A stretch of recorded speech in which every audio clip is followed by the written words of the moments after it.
शब्द स्वरूप परम पूज्य स्वामी जी महाराज के श्री चरणों में कोटि कोटि नमन प्रणाम करते हुए इस सत्संग समारोह में उपस्थित सभी सत्संगी धर्म प्रेमी भाई बहनों को सादर जय गुरुदेव। प्रेमी भाई बहनों, यह परम सौभाग्य का समय है कि आज हम समस्त प्रेमी भाई बहनों को सत्संग सुनने का ये अवसर मिला। जब जन्म जन्मांतरों के शुभ पुण्य कर्म संचय होते हैं तब बड़े ही सौभाग्य से ऐसा दुर्लभ अवसर प्राप्त होता। सत्संग जल जो कोई पावे, मैलाई सब कट कट जावे, यह ऐसा जल है जहाँ कौआ स्नान करता और हंस बन करके बाहर निकलता। हम आप अहो सौभाग्यशाली हैं, ये अवसर हमको आपको मिला हुआ है। जो भी गुरु महाराज के थोड़े बहुत वचन उन फकीरों के कलामों को आज इस मन से सुनाया जाए, आप लोग चेत करके प्रेम और प्यार के साथ बैठ करके एक एक वचन को सुनिएगा और उस पर अमल कीजिएगा, क्योंकि ये सत्संग है। संतों महात्माओं के सत्संग में कभी किसी जात और बिरादरी, किसी कौम या मजहब या किसी भी व्यक्ति विशेष की कभी कोई निंदा चुगली आलोचना या किसी की बुराई नहीं की जाती।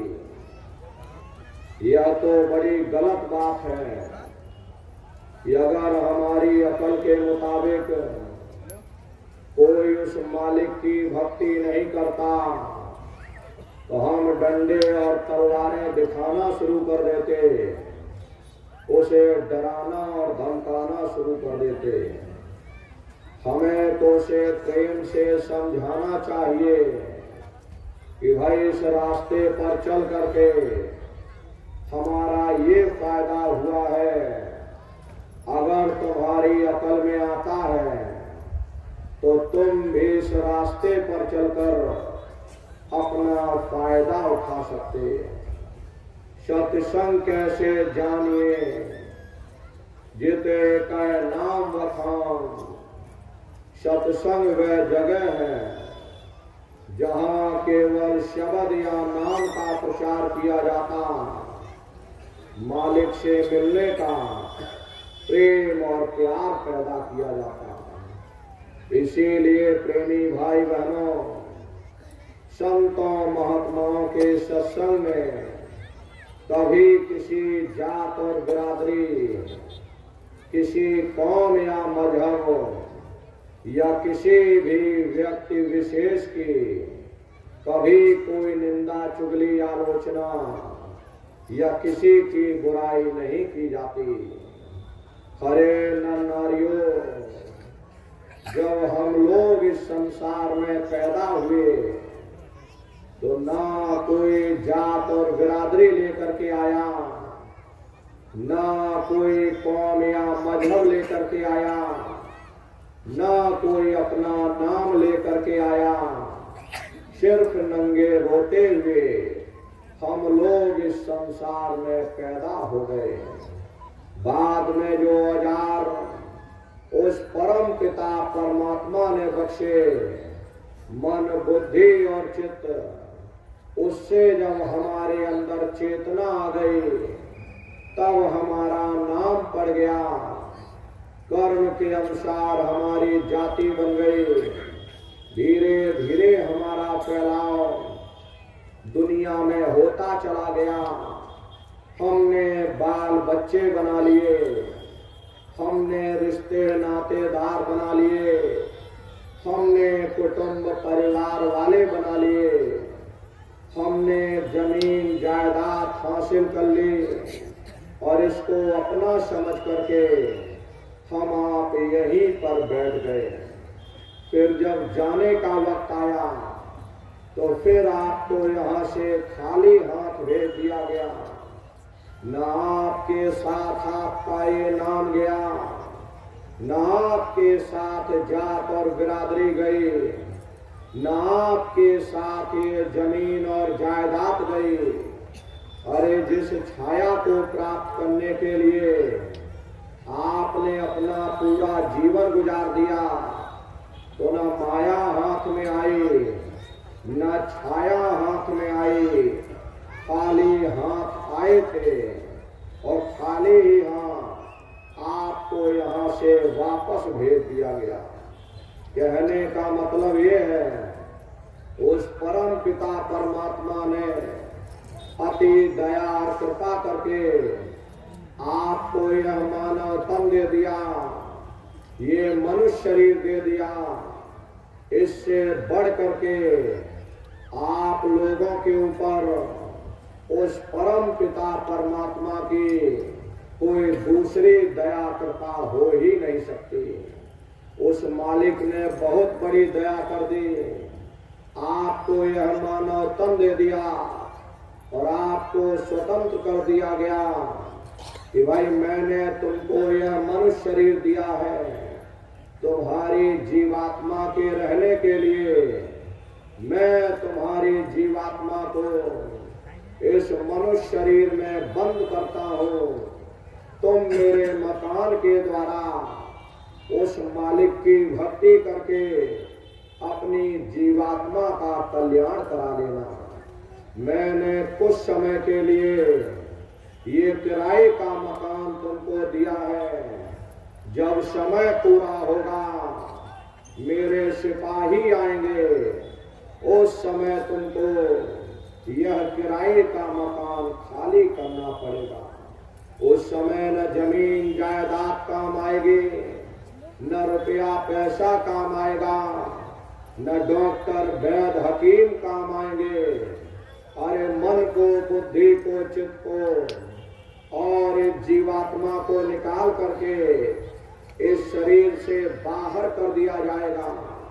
ये शरीर आपका यही जमीन पर गिर पड़ेगा, क्योंकि जीवात्मा के निकल जाने के बाद में ये शरीर सिर्फ एक माटी का पुतला है, उससे ज्यादा कुछ भी नहीं। आप इस मिट्टी के पुतले को ले जाकर शमशान भूमि पर जला करके राख कर दोगे। अरे आपकी कौम, आपका मजहब, आपकी जात और बिरादरी, आपका ये नाम इसी शमशान भूमि पर जल करके राख हो जाएगा। जिस जात और बिरादरी के लिए आप रात दिन लड़ते झगड़ते थे, जिस धन दौलत को पाने के लिए आपने न जाने कितने बुरे खोटे कर्म किए, तो मौत के समय में न ये जात और बिरादरी काम आई, न ये धन दौलत काम आया, सब कुछ आपका यही छूट गया। और जीवात्मा को ले जाकर ऊपर धर्मराज की कचहरी में वहां पेश कर दिया गया। पलक झपकते ही तुम्हारे अच्छे बुरे कर्मों का हिसाब हो जाएगा। धर्मराज तुमको सजा सुना देंगे, ले जाओ इनको फलाने नरक में डाल दो, क्योंकि इन्हें मौका दिया गया था, अवसर दिया गया था। अब की बार गीता रामायण को पढ़ करके, उन धर्म पुस्तकों को पढ़ करके, किसी संत महात्मा की खोज करके, उनके बताए हुए रास्ते पर चल करके, उस मालिक की भक्ति करके अपनी जीवात्मा का कल्याण करा लेना। इस उद्देश्य के लिए आपको यह मानव तन दिया गया था, लेकिन आप अपने उद्देश्यों को भूल गए, अपने वादे को भूल गए। वो वादा जो तुमने मां के गर्भ में किया था उस परम पिता परमात्मा से, हे परमात्मा इस बार हमको मानव तन दे दो, हम भजन करेंगे, भक्ति करेंगे, लेकिन मानव तन मिलने के बाद में ना आपने भजन किया ना भक्ति की, बस माया की छाया में फंस करके इस मिथ्या जगत को अपना मान करके आप इसी में गोता खा रहे। हरे नन्नारियों, इस दुनिया में हित मित भाई बंधु, रिश्ते नातेदार, कुटुंब परिवार वाले, इनमें से कोई भी चीज तुम्हारी जीवात्मा को इस अधोगति से बचा नहीं सकता। हम कौन हैं, हम कहां से आए हैं, हमें जाना कहां है, यह मानव मात्र के लिए एक जटिल प्रश्न बना हुआ है। इस प्रश्न का हल तब तक नहीं होगा जब तक इस धरा भूमि पर कोई संत महात्मा फकीर न मिल जाए। इसीलिए वह मालिक अति दया और कृपा करके संतों महात्माओं को इस धरा भूमि पर भेजते हैं। संत महात्मा फकीर इस धरा भूमि पर आकर के जीवों को समझाने का प्रयास करते कि भाई वो परमात्मा है, वो आपको मिलेगा, जीते जी मिलेगा, इसी मनुष्य शरीर में मिलेगा। इसी मनुष्य शरीर के अंदर जाकर के परमात्मा से मिलने का वह एकमात्र दरवाजा है। उस दरवाजे का भेद केवल संतों महात्माओं को ही प्राप्त है। ये दुनिया के लोग, दुनिया की आवाम जनमानस भौतिकता के ज्ञान को पढ़ करके अहंकार में डूबे रहते कि हमसे बड़ा कोई ज्ञानी नहीं। लेकिन उन बेचारों को नहीं मालूम, जहाँ दुनिया का ज्ञान समाप्त होता है उसी के सिर की चोटी से ये आध्यात्म, आत्मा और परमात्मा का ये गुण ज्ञान रहस्य विज्ञान प्रारंभ होता।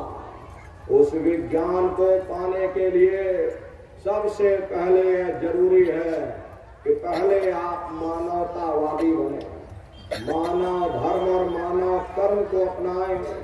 अरे मानव धर्म क्या है कि इंसान इंसान के काम आवे, एक दूसरे की निस्वार्थ भाव से सेवा करे, सत्य दया हिंसा परोपकार आदि गुणों को अपने जीवन में उतार करके और किसी संत महात्मा की खोज करके उनके बताए हुए रास्ते पर चल करके उस मालिक की भक्ति करके अपनी जीवात्मा का कल्याण करा ले। यही इंसान का सबसे बड़ा मानव धर्म है।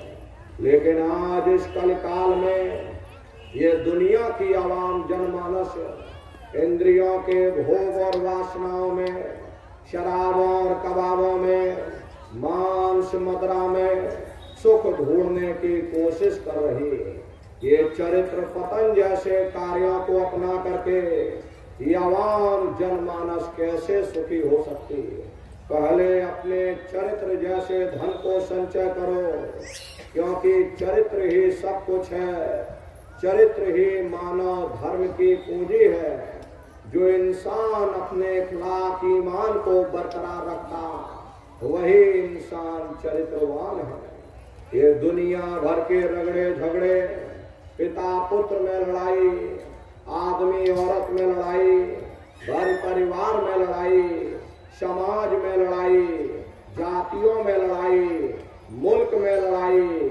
हरे नर नारियों, ये इंसानों का काम नहीं, ये हैवानों का काम है। इसलिए पहले आप इंसान बनो, चरित्रवान बनो, महात्माओं के समीप आओ, वे जो दया का प्रसाद दें उसे खुशी खुशी लेकर के अपने निज घर को जाओ, जहां न फिर जन्म न है और न ही फिर मरना। इसीलिए हमारे गुरु महाराज परम संत बाबा जय गुरुदेव जी महाराज ने आवाम जनमानस के बीच में ये आवाज लगाई है कि इंसानों, तुम अपने दीन ईमान पर वापस आ जाओ और एक जिस्मानी मंदिर में बैठ करके उस मालिक की सच्ची प्रार्थना करो, जिससे तुम्हारी रूह दोजख में जाने से बच जाए।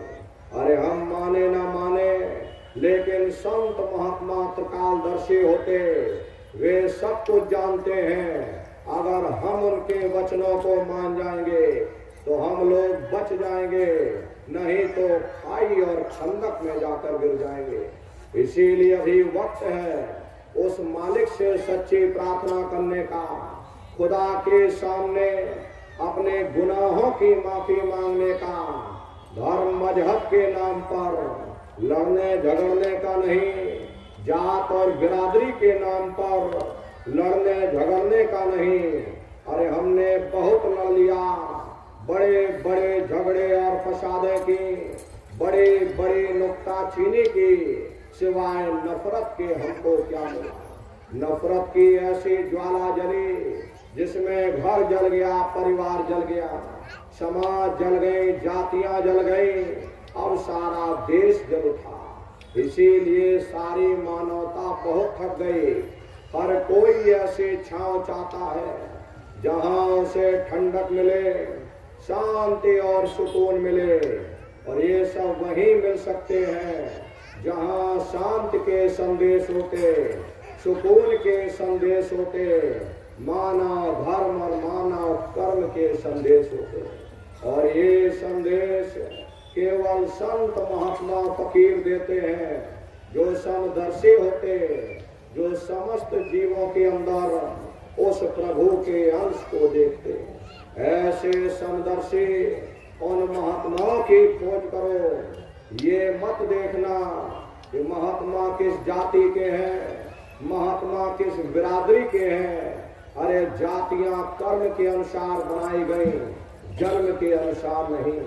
मनुष्य की एक ही जाति है, वो है मानव जाति, और इसी मानव जामे में बैठ करके हमें उस मालिक की भक्ति करनी। हरे नर नारियों, सुपच जात के भंगी थे, रैदास जी जात के हरजन थे, मीराबाई जात की छटकानी थी। अगर वे उस मालिक को प्राप्त कर सकते तो आप भी उस मालिक को प्राप्त कर सकते। लेकिन बगैर महात्माओं के, बगैर मुर्शिद के कोई भी जीव इस संसार समुद्र से ना कोई पार हुआ और ना ही कोई हो सकता। ये समुद्र ऐसा है जिसके ना इस किनारे का पता, ना उस किनारे का पता, कोई नहीं जान सकता। ये दुनिया कब बनी, कितनी बार प्रलय और महाप्रलय हो गई, लेकिन इतना जरूर मालूम है कि जिस दिन से दुनिया बनी है, हम आप यहीं पर भटका खा रहे हैं। अगर इधर से हवा चली, नैया हमारी उधर चली गई, अगर उधर से हवा चली तो हमारी नैया डगमगाते हुए इधर चली गई। न जाने कितने युग और कल्प बीत गए, लेकिन हमारी ये नैया आज तक इस भव सागर से किनारे नहीं लगी। इसलिए नर नारियों, सौभाग्य से वक्त का इतना बड़ा वरदान आपको मिला। ये मानव तन आपको मिल गया, ये मनुष्य शरीर आपको मिल गया। न जाने किस महात्मा की दया हो गई, न जाने कौन से जन्म जन्मांतरों के शुभ पुण्य कर्मोदय हो गए, आपको यह मानव तन मिल गया। अरे अब की बार मौका मिल गया है, समय रहते हुए अपने जीवात्मा के कल्याण के लिए थोड़ा बहुत विचार करिएगा, वरना अगर ये समय निकल गया दोबारा मनुष्य शरीर तुमको नहीं मिलने वाला। तुम भटकते रह जाओगे, कभी नरकों में तो कभी 4 खान 84 लाख योनियों में। ये 4 खान 84 लाख योनियां मामूली योनियां नहीं होती। 4 खान यानी अंडज, पिंडज, उपमज और स्थावर, ये 4 खाने हैं। पहली श्रेणी तो इन पेड़ पौधों की आती है जिनके अंदर पानी का तत्व मौजूद होता। कभी ये भी मनुष्य हुआ करते थे, लेकिन आज अपने कर्मों का भोग पा रहे। दूसरी श्रेणी कीड़े मकोड़ों की आती है जिनके अंदर पृथ्वी और अग्नि का तत्व मौजूद होता। तीसरी श्रेणी पंछियों की, चौथी चौपाई जानवरों की और 5वीं स्वयं इंसान की आती है जिसके अंदर 5 तत्व जल, पृथ्वी, अग्नि, वायु, आकाश 5 तत्व मौजूद होते हैं। प्रेमी भाई बहनों, इनकी अलग अलग कुल 84 लाख योनियां होती हैं।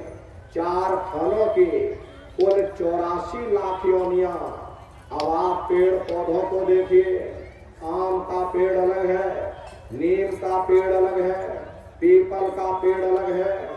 ऐसे ही अलग अलग प्रजातियों के कीड़े मकोड़े, अलग अलग प्रजातियों के पशु पंछी, कुल मिलाकर 84 लाख योनियां हैं।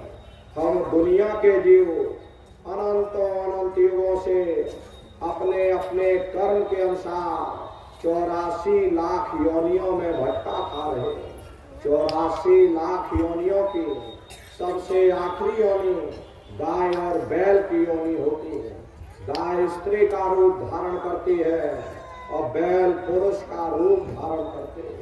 ये सबसे आखिरी योनि होती।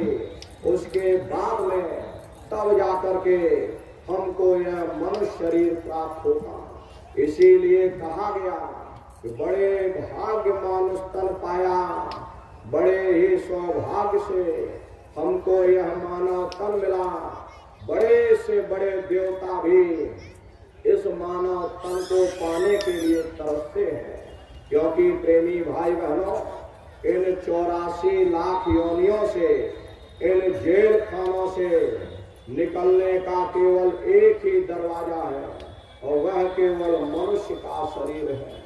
लेकिन बड़े अफसोस की बात है कि परमात्मा ने जब इंसान को पैदा किया तो उसके आंखों के पीछे एक महीन बारीक पर्दा डालकर, या यूं कह लो कि भूल भुलैया का पर्दा डालकर इंसान को पर्दे से बाहर निकाल दिया। ये इंसान सारी उम्र बाहर ही बाहर भटकता रहा, खाने पीने ऐशो इशरत में अपने जन्म को बर्बाद कर दिया। इंसान ने सब काम किए, लेकिन पर्दा खोल करके उस मालिक का दर्शन दीदार नहीं किया। हरे नारियों, मनुष्य के अंदर अंड खंड ब्रह्मांड है। स्वयं वह मालिक बैठा हुआ जिसे हम लोग अलग अलग नामों से पुकारते हैं। हिंदू से परमात्मा कहते, मुसलमान उसे खुदा कहते, सिख उसे वाहिगुरु कहते, ईसाई उसे गॉड कहते। ये जल एक ही है, चाहे जल को आप पानी कह लो, या चाहे नीर कह लो, या चाहे वाटर कह लो, सबका मालिक एक है और वह सबके घट घट में विराजमान है। लेकिन प्रेमी भाई बहनों, जब तक पर्दा नहीं खुलेगा उस मालिक का दीदारे दर्शन नहीं हो सकता। जेल खाने से छुटकारा नहीं हो सकता। छुटकारा जब होगा जब हम अपने फैले हुए ख्याल को 9 द्वारों से समेट करके यहाँ 10वें द्वार पर एकाग्र करें, अपने मुर्शिद से प्रेम करें, मन को इंद्रियों के फंदे से आजाद करें, तब कहीं राह दिखती है, रास्ता नजर आता, उस मालिक का दीदारे दर्शन होता। लेकिन बड़े अफसोस की बात है, जैसे किसी को हीरा मिल गया, उसे हीरे की परख नहीं थी, उसने हीरे को गधे के गले में बांध दिया। ठीक उसी प्रकार से ये मनुष्य शरीर उत्तम से उत्तम है, लेकिन इंसान इसकी कद्र नहीं करता। खाने पीने ऐशो इशरत में अपने जन्म को बर्बाद कर देता। महात्मा प्रेम से समझाते हैं कि भाई देह और गृह सब झूठा, भरम में काहे को खपना। ये घर बार हमारा नहीं, ये पराया देश है, ये सराय खाना है, ये मुसाफिर खाना है, ये शरीर भी तुम्हारा अपना नहीं, ये भी काल का पिंजरा है, किराए का मकान है, पराया मकान है। अरे किसी को 40-50 साल के लिए मिला, किसी को 80-90-100 साल के लिए मिला। जितने जितने श्वास उस मालिक ने बख्शे हैं, उसे भुगतने के बाद में हमें शरीर को यहीं छोड़ जाना। श्वास दुधारा नित्य ही जारी, एक दिन खाली चाम। अरे नन्नारियों, एक तालाब पानी से चाहे कितना भी क्यों ना भरा हो, आप एक छोटी सी नाली काट कर खोल दीजिए तो सारा पानी ही तालाब से बाहर निकल जाएगा। ठीक उसी प्रकार से हमारा ये शरीर भी श्वासों का भंडार है। जब तक श्वासों का भंडार